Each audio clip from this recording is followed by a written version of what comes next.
let's go over the latest interview with the family members of one of the victims of the University of Idaho slayings. One of the Idaho 4's family. It's the sister, dad, and brother of Kaylee Goncalves, or Goncalves. I've heard her name pronounced many ways. But the main takeaways from this interview, which aired on CNN, I believe Thursday, November 24th. Today is Friday, Black Friday, the day after Thanksgiving. And how many of us, as we sat with our family members eating around the table and playing Clue and doing all this fun stuff, couldn't help but think of these grieving family members missing their loved ones around the table for Thanksgiving. Now, we've seen Kaylee's sister before, Olivia. She's been pretty outspoken. This is the first time we're seeing her brother and dad speak out as well, and the things they tell CNN are very enlightening, especially when they addressed what Ethan Chapin's mom said about the surviving roommates allegedly hearing something that night that these horrible crimes happened.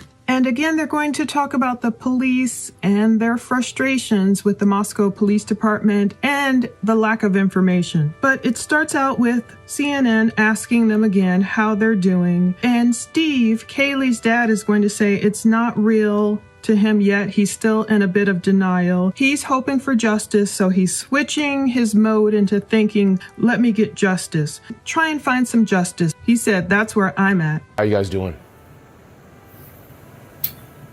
Me, it's not real yet. I'm a bit in denial.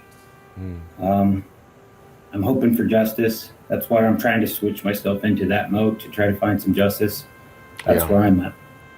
As for Steven, Kaylee's brother, he's saying he knows his sister was a hard worker. He can't just keep sitting in his bed and crying himself to sleep. It's not going to do Kaylee any justice, and that's not what she would want her brother to do anyway. Steven said Kaylee would want him to stay active and do what he could to spread her message and hope that we can find the suspect or suspects. Stephen was very clear on the fact this could be one person or two people or more. They just don't know. And police may not know either. Another big thing I learned from this interview is that police have allegedly told Kaylee's dad that it was one person who was targeted. So out of the 4 people, one person was targeted, but police aren't telling him who. But again, Stephen feels like his sister wouldn't want him sitting around and just crying himself to sleep. I get it. Steve, Olivia? Yeah, I just know my sister, she was a hard worker, and just sitting in my bed and crying myself to sleep isn't going to do her any justice, and that's not what she'd want me to do. She'd want me to stay active and doing what I can to spread her message and hope that we can find this suspect or suspects. And that's how I feel. And CNN spoke about showing Kaylee's picture over and over again because she had a great smile. But CNN, the reporter said, your family, I know, has been frustrated with the investigation so far, understandably so. Here we are a week and a half out and not really much info about this. It doesn't appear to be a suspect. I noticed with the wording that the Moscow Police Department is using, on one of their updates, they specifically said no named suspects. So indeed, they may not have named a suspect, but does that mean they have one in mind? Hopefully they've honed it down. CNN asked Olivia, who is Kaylee's sister, what was her specific frustration. You know, the reporter complimented Olivia for doing her own work in the investigation, for finding the food truck video right where Kaylee and Maddie were at the Grub Truckers food truck, perhaps as little as an hour before they lost their lives. Olivia once again is going to say she's frustrated. It's extremely personal for them, and they have treated it that way from the beginning. She says she knows how valuable the first 48 and 72 hours are, and she can only hope the police also know how valuable that is. The family doesn't have a lot of information that isn't public right now. But Olivia says The lingering frustration she has is the timeline. She knows it's semantics, but her sisters got home at 1:56. She calls both Maddie and Kaylee her sisters. They practically grew up as close as sisters. So, of course, Kaylee is her biological sister. I understand her frustration here. I get it. The first 48 and the first 72 hours are critical. Kaylee was an online sleuther, so I believe her sister probably was too. Very aware, into true crime and knowing what it entails, knowing what you need to do immediately. And I still go back to that very first tweet, November 13th, 5:07 p.m. The University of Idaho, at least, put out a vandal alert. Moscow PD is investigating a homicide on King Road near campus. Suspect is not known at this time. Stay away from the area and shelter in place. So what did Moscow PD put out is the question. I see a November 13th update from the city of Moscow. I don't know what time the alert was posted, but it does say that November 13th, 11:58 hours, Moscow PD officers responded to a call on King Road for an unconscious individual. Upon arrival, officers discovered 4 individuals who were deceased. They named all 4 victims and their ages. It says, please respect the privacy of the victim's family, friends, and loved ones. It spoke about being deeply saddened, and details are limited in this investigation. Currently, there is no one in custody. The main words that kind of perhaps shouldn't have been written, the Moscow police does not believe there is an ongoing community risk based on information gathered during the preliminary investigation. That's a problem, because even though we're talking about a quadruple homicide here, maybe they didn't want to panic the city, but maybe it also made citizens relax a little bit. Oh, well, maybe police have it handled. They don't have someone in custody, but maybe that gave them a false sense of security of like, oh, the police have got it handled. In those first crucial 24, 48, 72 hours. Perhaps if this was handled a little bit differently, if, without creating a citywide panic, police could have perhaps written a little bit more urgently. We have an unknown person or persons out there who committed a quadruple homicide. Everyone, don't panic, but perhaps continue to shelter in place as needed. Did they lock down certain streets? Did they set up a perimeter? That's the problem. We don't know what they have done. If the sense of urgency was right there from those first early hours, would they have been able to find the weapon? Would they have been able to find the perpetrator? By now, the family is going to speak about how hopeless they feel. But I'm with Olivia. She says, I know it's semantics, but my sister got home at 1:56. It wasn't 1:45. She said, I know it might not seem significant, but when we're looking for camera, we're looking for dash footage, and we're looking for any of those things, I do feel it's valuable. And they did get home at 1:56. It was not 1:45. And indeed, it really matters this day and age. Timestamps really matter. I get it. She's got a great smile. We keep showing that picture. I know your family's been frustrated with the investigation so far, understandably so. Here we are, a week and a half out, and really not much information about this. Does not appear to be a suspect. Tell me, Olivia, what specifically you've been frustrated with, because you did your own work here. For instance, you found video of the food truck, for example, where 2 of the victims were seen the same night as this killing. Yeah, I would say, I think that obviously this is extremely personal for us, and we treated it that way from the very get-go.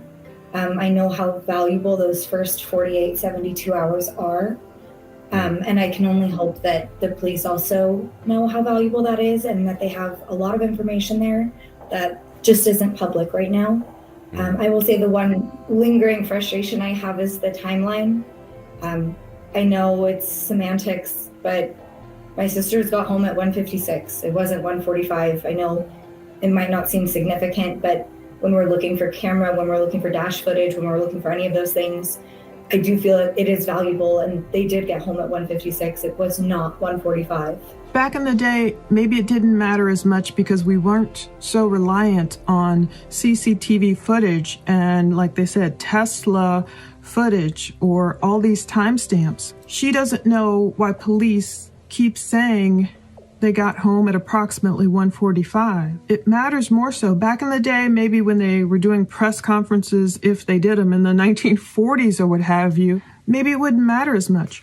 But these days, when we're pulling exact times, it does matter. By now, police could have said, we have an updated timeline. Okay, we figured out that it wasn't really 10 p.m. that Zaina and Ethan did whatever. It was really 10:20. And now we really have updated concrete timelines that Maddie and Kaylee got home at 1:56 a.m. So that way people can clearly track the time and figure out, okay, I see here 1:57, maybe some weird guy was walking past my camera.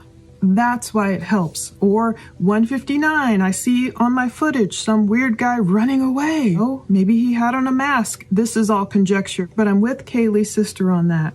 CNN asked Kaylee's dad, does he agree with Kaylee's mother, saying that she believes the suspect is the killer, someone Kaylee knew very well, and that the killer may even be at the vigil. Well, from that previous interview, Kaylee's mom didn't say it's someone Kaylee knows very well, but she did say it's her gut feeling that it's someone that knew the victims most likely. But Steve didn't necessarily share the view. He said it's speculation. He said, my daughter was very popular. It seemed like everyone that I talked to said she knew everyone. They had parties. They were college kids. And he's going to say something important about those parties. You know, maybe someone knew the layout of that house. Kaylee's dad said they were about to graduate. Somebody could have partied in the house and got an idea or got the confidence to pull that off. And that immediately made my mind flash to the November 13th, 2021 TikTok, where you see them having a party. It was exactly 1 year prior to this horrible crime. You see in the TikTok all the people in 1122 King gives us a good layout of the home. And of course, I'm not saying any of the people in the video could be the perpetrator, but it gives you an idea of, yeah, this is a party. You see them walking behind one another, making a funny face and all of that. You see people outside beyond the sliding glass doors, and you think, whoa, what if it is someone who knew the layout? Because they are going to talk about one person being targeted. So if indeed, if it were Kaylee that was the person targeted, if it was someone who had attended that party before, maybe only once. You know, it's known as a party house. Other reports say the girls, didn't party a lot. In that video, we can see, I don't know, maybe a dozen or more people. Looks kind of crowded. But overall, in general, witnesses are saying that the girls had maybe parties of about 10 people or so. And even in that video, that TikTok, where they pretend to be one another, we see Dylan portraying one of her roommates just begging, can I have a small party? Just a few people. Do like a wine night? Like, let's just do a wine night. Yo, is it okay if I have a party? Like, just 3 or 4 people at most. So if it were 5 girls there, naturally, you have a get-together. There's going to be probably at least a dozen or more people there. Right. Well, there's one detail there. Kaylee's mother has said she believes that the suspect, the killer, is someone Kaylee knew very well, and that the killer might even be at the vigil. Remarkable. I wonder, Steve, do you share that view? It's speculation. My daughter was very popular. It seemed like everyone that I talked to said she knew everyone. They had parties. They were college kids. They were about to graduate. Yeah. So somebody could have partied in the house and got an idea or got the confidence to pull that off.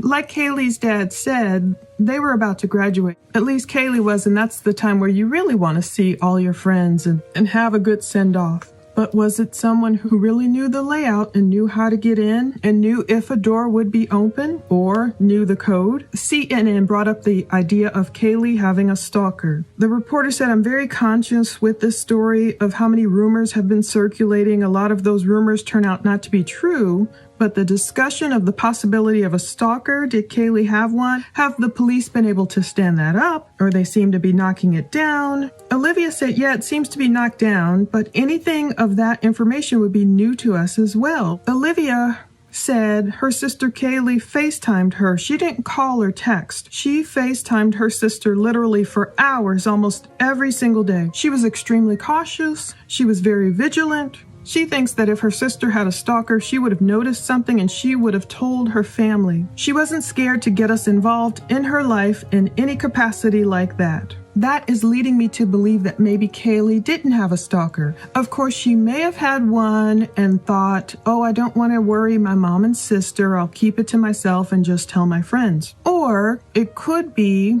because, like her mom said, Kaylee would be on the phone with her mom and say, wait, that person's following me. Oh, no, never mind. They just turned into the 7-Eleven. So if Kaylee was really worried about a stalker, like a serious stalker, I think her family would have known. It doesn't sound like, according to her sister, Kaylee would have hidden that information. And we know that information came from Mark Furman on an interview, and Mark Furman is claiming he got it. He did admit it was like secondhand or something, but he got it from someone who says Kaylee said it to them. So did Kaylee mention offhandedly to someone, I think I have a stalker, and they remembered that and repeated it? Or is it just a fill-in-the-blank info like Kaylee's sister will talk about in the absence of real data and fact?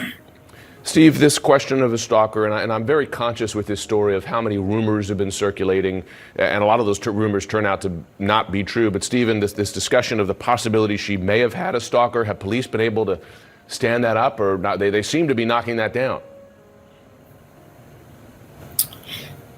Yeah, it seems to be knocked down. Obviously, any of that information would be new to us as well.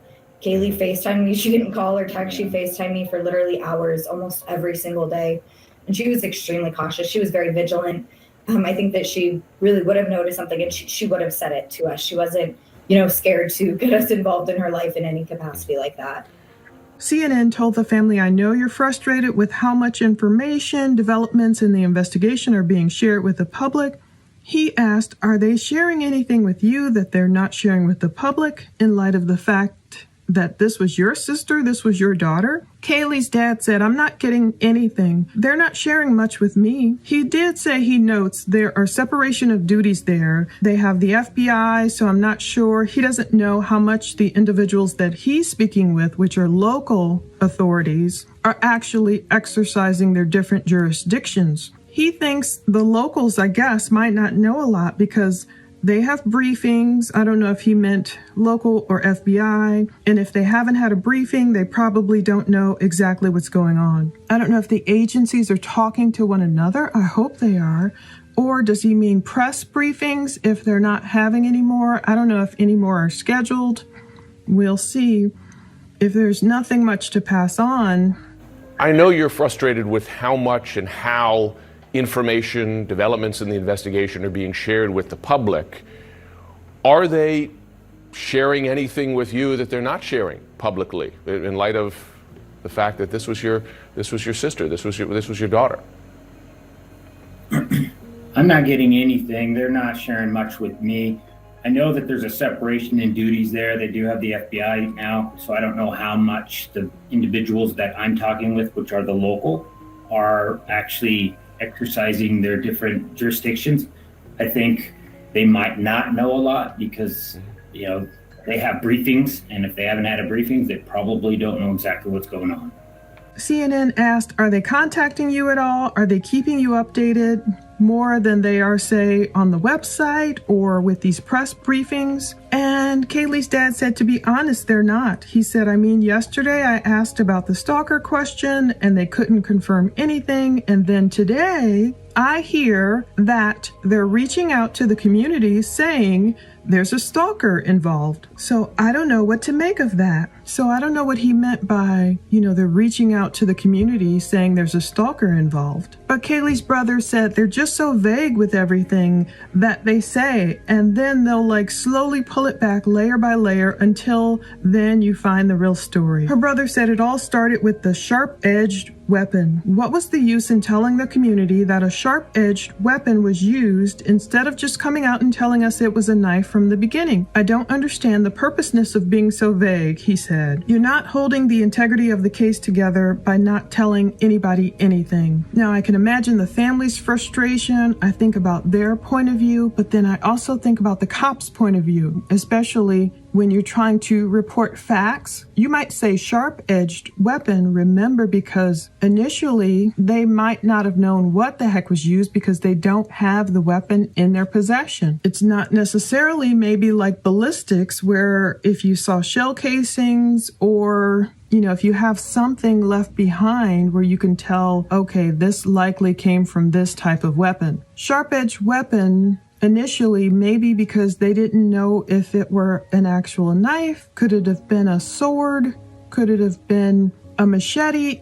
God knows what we were looking at. But only when cops started going around and asking about a K-bar locally and finding out where it could not have been purchased, that's when the news broke about this K-bar potentially weapon. So it wasn't police that broke that news, it was the press, because police were canvassing stores looking for that specific weapon. I understand why police have to keep things hidden from the public and even from family members. I'm sure there's been plenty of cases back in the day or whenever when police have trusted a certain family member and said, let me tell you all this info, and lo and behold, they might have figured out it was some cousin that did it. I'm not saying that's the case at all here, of course, but police have learned through trial and error to make a successful investigation. Sometimes you do have to keep things really close to the vest, but at the same time, in this modern 21st century information age, you do want to work with the public a little bit. I mean, I hope these cops and everybody, I hope they're all infiltrated. I hope they're all on Reddit. I hope they're all on YouTube and in Facebook groups and on web sleuths. I hope they're everywhere getting tips, and I know it can be inundating and you have to take the good with the bad, but it can really help. You can't have a mindset of, I'm a cop, all the social media sleuths are crazy, and that's it.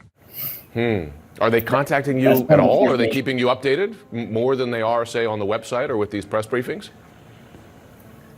To be honest, they're not. I mean, yesterday I asked about the stalker question and they couldn't confirm anything. And then today I hear that they're reaching out to the community saying that there's a stalker involved. So I don't know what to make of that.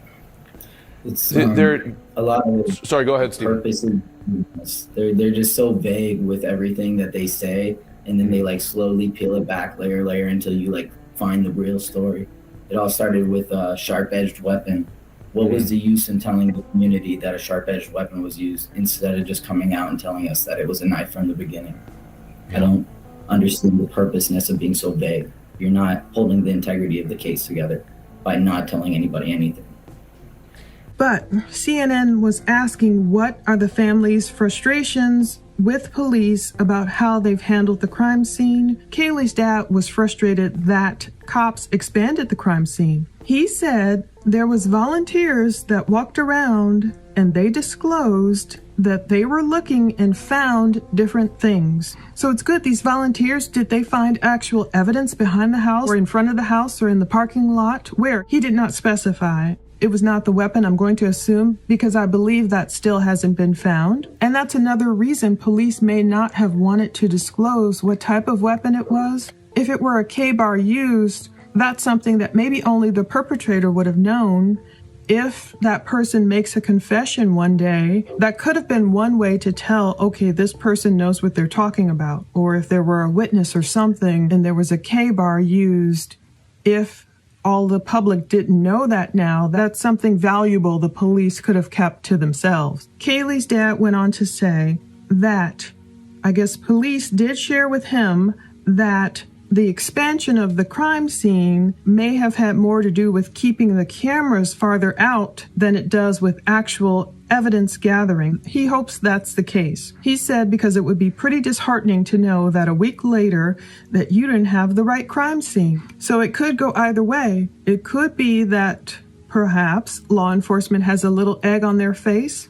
If volunteers were out there searching and they found evidence somewhere back there, and then cops said, oh no, we better expand this crime scene, but we're just going to tell Kaylee's dad that we're just trying to keep cameras away, yeah, that would be a little embarrassing and disheartening. But maybe it's true. Maybe they just didn't want reporters bugging them, so they're trying to keep reporters farther back. I understand you have frustrations for how police and investigators have handled the crime scene. What are those frustrations specifically? Well, they expanded it, and there was volunteers that walked around, and they disclosed that they were looking and found different things. So, they did share with me that may have more to do with keeping cameras out than it actually does with evidence gathering. So I hope that is indeed the case, because it would be pretty disheartening a week later to know that they didn't have the right crime scene.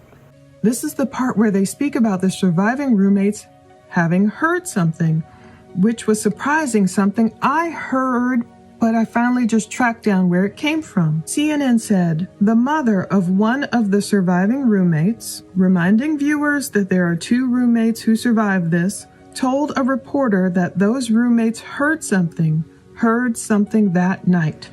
I was like, wow. And I found it. It's per Omaha Yakima. It's per the Yakima Herald Republic out of Washington, which is only about a 3.5-hour drive from Moscow, said, and I quote, 2 roommates were home at the time of the killings, police have said. The roommates heard something, according to Ethan Chapin's mother, Stacy, although she did not get into details. So I knew I had heard that before, that the other 2 roommates heard something, but now I finally tracked down where that came from. So I'm assuming this is legitimate. Stacy Chapin told a reporter that the 2 surviving roommates heard something, and that's all we know. So back to CNN. The reporter asked Kaylee's family, have you been told? Have you heard from sharing with other relatives of the other victims what that was exactly? Olivia said, no. I would say for us that we did hear those rumors, but right now we can only leave it at that. None of that has been confirmed to us. And surprisingly, Kaylee's brother said, we have not spoke with the roommates. And the sister says, yep. The brother said surviving roommates. And he corrects CNN by telling them the roommates were downstairs. He said, and they were downstairs. Just to clarify that for you, sir. Because the CNN reporter had accidentally said the surviving roommates were upstairs, but they weren't. Downstairs, right, on a different floor from where it appears where the murders took place. One consistent thing granted, and there's been some changes, as you note, in how the police have described this. They begin to speak about the consistent thing is that the attack was targeted. One of the mother of one of the surviving roommates, so reminding our viewers, there were 2 roommates who were upstairs and survived this, told a reporter that those roommates heard something that night. Have you been told? Have you heard from sharing with other relatives of the other victims what that was exactly? No, I would say for us that we did hear those rumors, but right now we can only leave it at that. None of that has ever been confirmed to us. We have not spoke with the roommates. Yeah. The surviving roommates, and they were downstairs, just to clarify that for you, sir. Okay, downstairs, right, on a different floor from where it appears where the murders took place. But before I move on, what could those surviving roommates have heard? And it's surprising me that the surviving roommates have not spoken with Kaylee's family. That's very surprising, but I understand why it could be too. Obviously, the surviving girls would be traumatized. No one needs to pile on to them. The police have already cleared them. The police have already said they don't believe these surviving roommates had anything to do with this crime. So we're looking at these girls as innocent victims of what could be the most horrific thing to ever happen in their lives. So what I'm thinking is, of course, there's survivor's guilt, and there might be guilt at hearing something. Now, we don't know if that, did you hear voices? Did you hear bumbling around? Were they asleep? So what if it's, of course, 3:30, 4 a.m., the surviving roommates are down on that first floor, bottom level. You hear a ruckus, maybe in your sleep, and you know how you kind of think, oh, should I get up and check that out? Or is that just something, I don't know. And then to wake up the next day and find out, oh my goodness, it was really something. The guilt could be overwhelming. And I don't want these girls to suffer because of that. It's not their fault at all. It's not their fault that someone came into their home that should have been a place of peace and took the lives of their 4 friends. And so that could be one reason that the survivors are hopefully wherever home, somewhere safe with their family, getting treatment, psychological treatment. I pray for them to really just be comforted, to feel that unsurpassable peace in the midst of this horrible, horrible tragedy. We saw their tattoos. The girls, the 2 survivors likely got. I can't imagine being in the middle of such a tragedy. But maybe they haven't spoken with Kaylee's family, because when there is a big tragedy, you're always innocent until proven guilty, but you are usually advised, I don't know if they have lawyers, but you're usually advised no matter what to just get lawyers. You know, this is a crisis. It needs to be managed. You need to be protected. And if you've gone through something so tragic and survived, there is the survivor's guilt. And I don't want these girls to harm themselves or anything. It's happened in tragedies like this. I believe it was the Bundy tragedy. I was just listening to a video about today. One of those surviving girls, I believe in the Chi Omega house at Florida State University, she ended up doing away with herself eventually in the wake of the tragedy because it was survivor's guilt. She was bemoaning the fact that she didn't do anything. The girls can't take any of that guilt on themselves. It's not their fault that some psycho came into their home and did this. So Olivia just says, you know, it's just a rumor. They haven't spoken with the surviving roommates, and those roommates were downstairs. Just to clarify that for you, sir, he said. CNN asked, do you know if police believe one person in the house was the target of this attack or all 4? This is the first time I've heard confirmed allegedly from police. According to Kaylee's dad, I've been told it's 1. So Kaylee's dad is saying, look, I was told 1 person was the target. So can you imagine someone going in there targeting 1 person? Was it Kaylee? We don't know. And then all these 4 losing their lives? But Kaylee's dad said, but then again, there's the vagueness, like it is purposely vague. I'm hoping, but it confuses everyone because nobody knows what that really means other than somebody had a different kind of attack footprint. So Kaylee's dad is saying, unfortunately, someone may have been attacked perhaps more brutally than the others, and that's how you would know. You know, I spoke about Nicole Brown Simpson and just how brutal her attack was.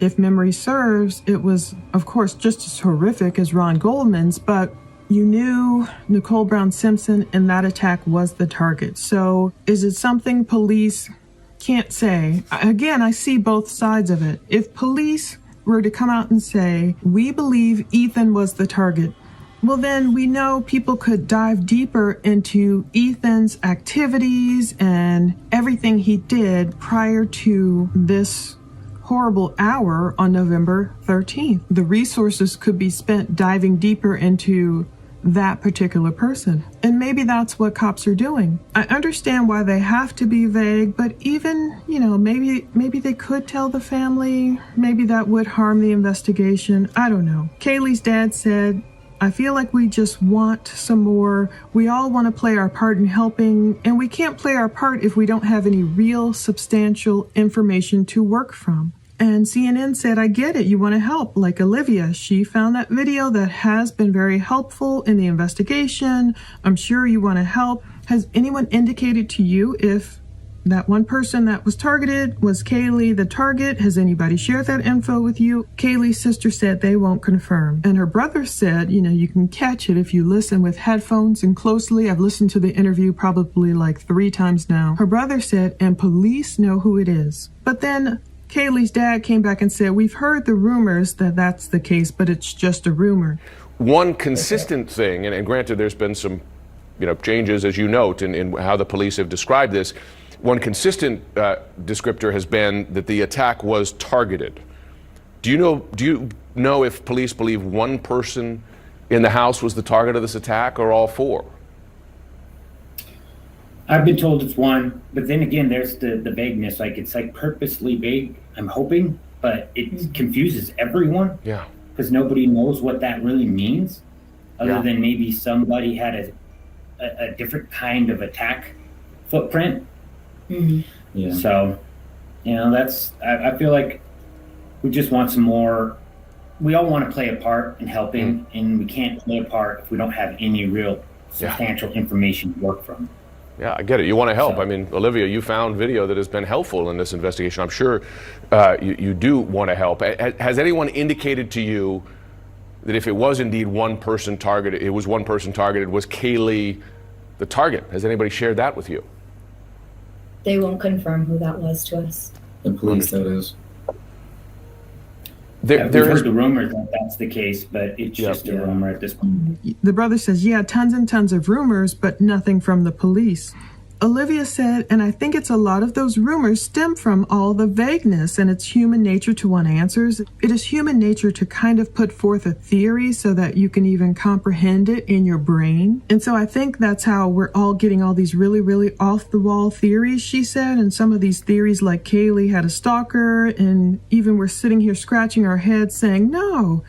She said, it couldn't be. If it was, it would be news to us. Tons and tons of rumors, but nothing from the police.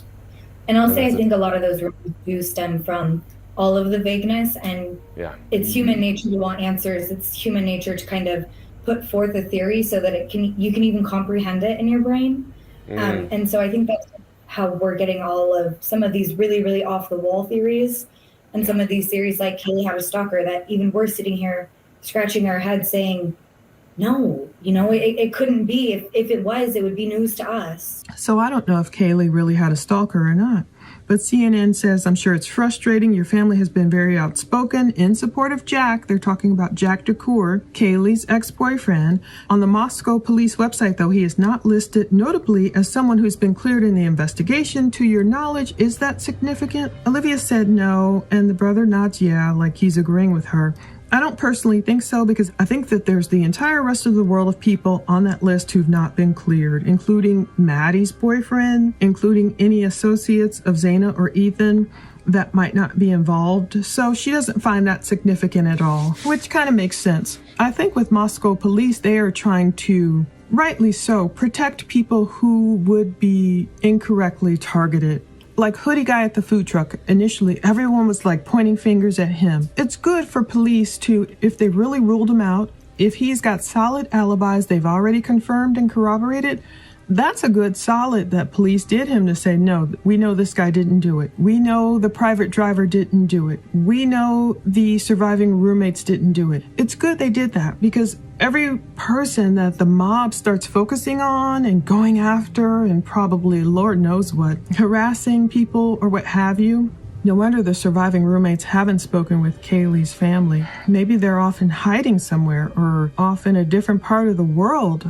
It's a good thing when police are like, nope, we've knocked him down, we've knocked him down, we've knocked him down. And even if they don't say it in the same way, as of this recording, the last update regarding the case that we've seen on the Moscow homicide update, November 23rd, they just said at this time in the investigation, detectives do not believe the male Kaylee and Madison attempted to contact numerous times on November 13th is involved in this crime. So they think Jack DeCour had nothing to do with nothing. And they also said Kaylee mentioned having a stalker, but detectives have been unable to corroborate the statement. Investigators are requesting anyone with info about a potential stalker or unusual instances to contact the tip line. So I hope if anyone knows anything, and if cops can really get to all those tips and knock them out, they can find out more.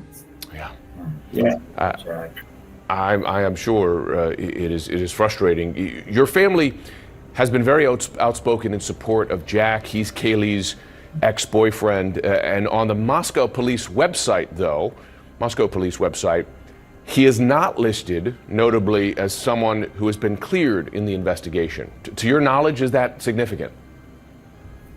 No, I don't personally think so, because I think that there's the entire rest of the world that's also not on that list of people who have been cleared, right? Including Maddie's boyfriend, including any associates of Xana or Ethan that might not be involved. I don't find that significant at all. CNN did talk about the number of phone calls placed to Jack that night, and he asked the family, you said that would have been typical behavior for Kaylee. She often called friends or folks for a whole bunch of things. Olivia said, anytime, multiple times until I would pick up at 3 a.m. Like, Kaylee, what? You know, I was like, wow, she said 3 a.m. So it's just sad, which was the time of the crimes, police believe. And Kaylee's dad said, yeah, some of the last footage of her at that food truck, she's on her phone 24/7 filming the whole thing. She lived on that phone, so. And there were a number of phone calls to him that night, and you say that would have been typical behavior for Kaylee, that she often would call friends, folks, you know, for a whole bunch of things. At any time, yeah. Specific. Multiple times until I would pick up at 3 a.m. and be like, Kaylee, what? You know? Yeah. And some of the last footage of her at that food court, she's on her phone 24/7 filming the whole thing. So she lived on that phone. So yeah. CNN said, yeah, sounds like you're saying that the delays here in sharing info, the delays in making more progress in the investigation, mean the police have lost their best opportunity, right? No, he says, Olivia, I think you were saying those early hours and days are key. That's when you can make real progress. Do you believe they missed their best chance or may have? Kaylee's brother said, not only is that not just a matter of opinion, that's a matter of fact. If you look statistically at homicide cases, those first 10 days are so incredibly important in finding a suspect. It sounds like you're saying that the delays here in sharing information, the delays in, well, frankly, making more progress on the investigation, mean the police have lost their best opportunity, right? I think, Olivia, you were saying that those early hours and days are key. That's when you can make real progress. Do you believe that they've missed their best chance here, or may have? Not only is that's just not a matter of opinion, that's a matter of fact. If you look statistically at homicide cases, those first 10 days are so incredibly important in finding a suspect. They determine almost 9 out of 10 times, I believe it was, if you'll find a suspect. So yeah, that's not very encouraging to hear that they want to cast this wide net of suspects now. And people we know have no involvement. I didn't know that. Info 10 days are incredibly important. He must be a web sleuth also. He said they determine almost 9 out of 10 times, I believe, if you'll find a suspect. So Kaylee's brother said that's not very encouraging to hear that they want to cast this wide net of suspects now who we know have no involvement. So I don't know this wide net of suspects that police are, looking at. Maybe Kaylee's brother is saying they're just fishing right now, and we know Jack's not involved, so stop wasting your time, and we know so-and-so. And of course, people point to the fact, like Lacey Peterson's case, the family supported her husband, Scott Peterson, in the beginning, but that doesn't mean that's the case here. I hope police aren't grasping at straws. Again, I feel for them. I feel for everyone involved, and we just want them to get the solution, get the break they need, catch this person. I really hope this person isn't free to commit another tragedy before police can catch him or her or whomever. Revelation 15:2, then I saw something like a sea or large expanse of glass mixed with fire, and those who were victorious over the beast and over his image and over the number corresponding to his name were standing on the sea or large expanse of glass, holding harps of God, worshiping him. Thank you so much for watching. Stay tuned.